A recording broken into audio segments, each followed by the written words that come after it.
3 случай koronavirus kattалды. Биздин өлкөбүздө да бул илдетти жуктурган адамдар аныкталды.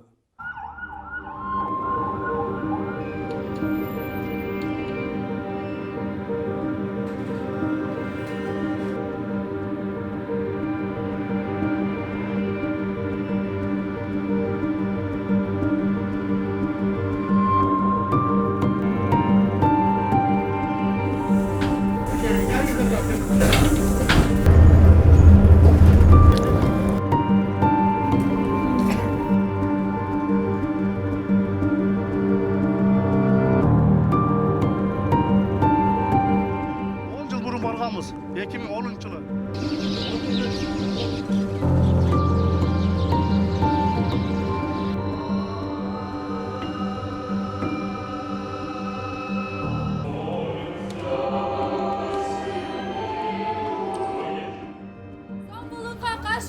Zorbalığa karşımız! Zorbalığa karşımız! Zorbalığa karşımız! Sömürülerine karşımız!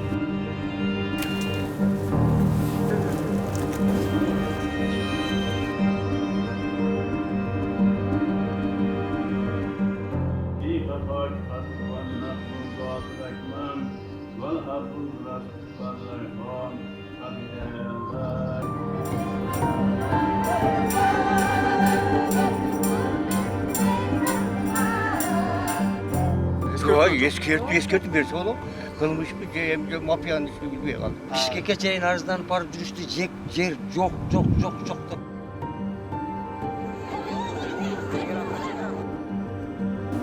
Şular saslan abi ne o? Çargan болуп Hey! Siz biz polisler bizi alanga çıkanda hakkınız yok.